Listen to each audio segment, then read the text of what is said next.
So, modern day Caribbean parenting is a mix of what I describe as loving authoritarianism that you don't really appreciate when you're young, and then you make fun of, and your parents seem to have selective amnesia about when you get older.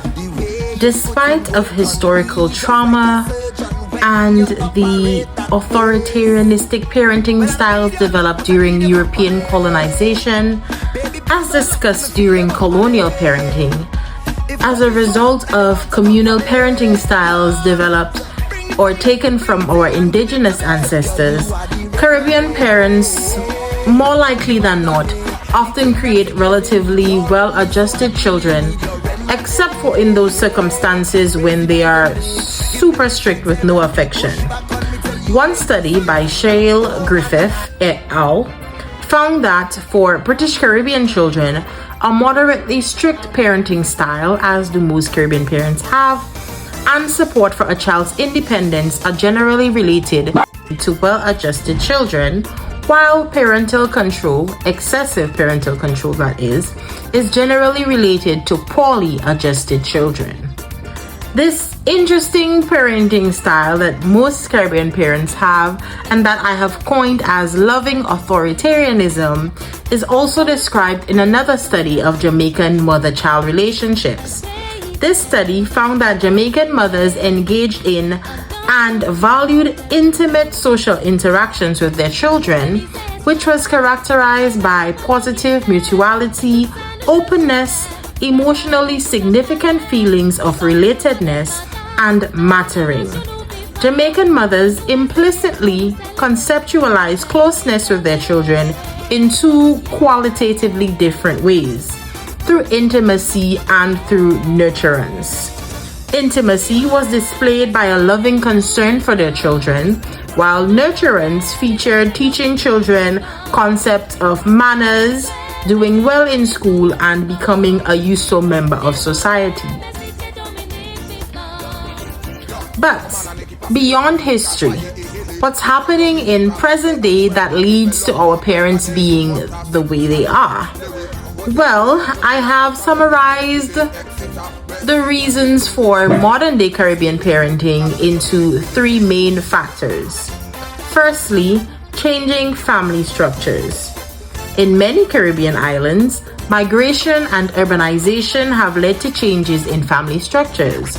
So, for example, in Trinidad and Tobago, the annual rate of urbanization from 2020 to 2025 is estimated to be 0.23%.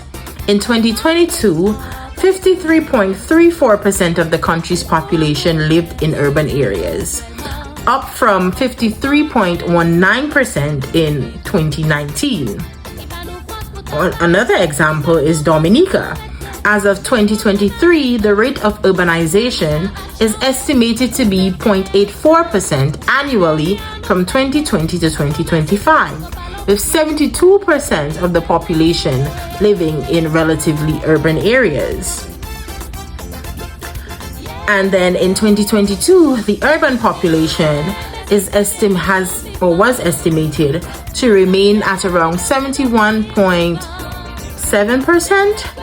While extended families remain important, there is an increasing number of single-parent households, particularly within urban areas. As a result, parents become increasingly protective of their children, as they may not have the support of their extended family networks, as they did in the countryside, for support in childcare and financial assistance. My mom is so strict. At one point I had to practice how I could have asked she for permission for anything. So I would sweep out the house, wash the dishes, fold the clothes, take out the garbage before I ask my mom for something, not knowing if she may say yes. My mom will watch me do all of that, clean out the entire house. And then when I ask, she won't say no. Another reason for modern day Caribbean parenting is education and empowerment. Caribbean parents, especially those who migrated to foreign countries and struggled for economic mobility without formal education, they stress educational empowerment. For example, In Barbados, parents prioritize education as a means of upward mobility for their children, so much so that the Ministry of Education continuously proposes reforms like synchronous learning to cater to the ever-changing needs of Bajan children. Despite economic challenges, parents make significant sacrifices to ensure their children receive a quality education, including investing in private tutoring and extracurricular activities. I am sure we all remember those CSEC or CXC extra classes that we took every afternoon, especially for me taking math classes, just to ensure that I had ones or twos in CXC. Big up to my mom one time for that. Another reason for my mom being a Caribbean parent, or your Caribbean parent being the way that they are, is because of cultural resilience. In a world where cultural heritage is slowly being wiped out by Western, mostly American media, it is imperative that Caribbean parents preserve the cultural traditions of their island or of the Caribbean. In Haiti, for example, despite widespread poverty and political instability, parents prioritize cultural resilience and community support. Haitian parents have often been seen passing down the traditional Haitian Creole through folk tales, through speaking the language to their children, and through religious practices like praying in Creole to instill a sense of cultural pride and resilience in their children.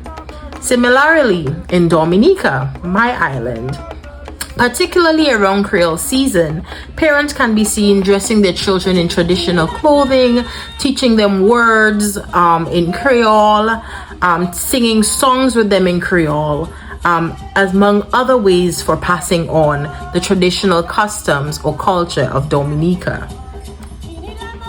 But there are other reasons why Caribbean parents parent the way they do. And these ones are just other ways that I would call other contemporary issues for why Caribbean parents parent the way that they parent. One of these would be the increasing poverty and inequality within the Caribbean region. As lower middle income countries, many Caribbean islands experience economic struggles. For example, in Jamaica, poverty and inequality continue to pose significant challenges for families. Those hail from the parish of Senton, come to Kingston, 1972, as a young little teenager girl. Things were really good them time now. I just come at town. Things good. I could have pay my rent, buy me little food and but no, it worse.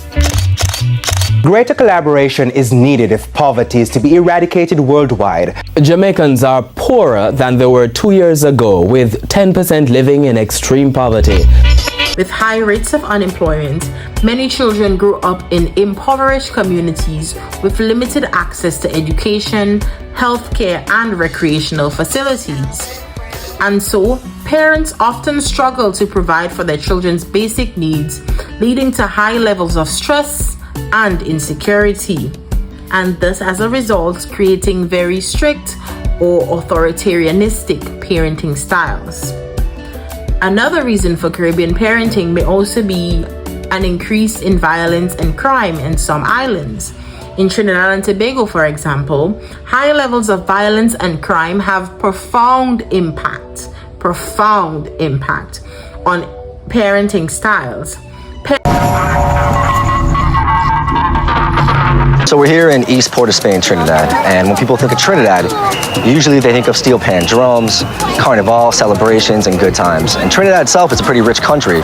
They've got plenty of oil and gas deposits, and the GDP per capita here is 18,000. Unfortunately, over the past 15 years, Trinidad's seen its murder rate go from about 100 a year to 500 a year. And that's mostly due to warring gang factions in neighborhoods below me like Laventille, which fight ruthless turf wars, sometimes over just one block. So how did these gangs get so powerful? Many of them have gotten intertwined in politics, doing favors for politicians and receiving lucrative government contracts for public works and construction projects meant to help alleviate unemployment. Adding to that, Trinidad is only 7 miles away from Venezuela. In the past few years, it has re-emerged as a major transshipment point for drugs to West Africa and the United States. Way to meet Hal Greaves, a former actor now turned community activist who works with a lot of the local gangs. He's one of the few people who can move throughout all territories.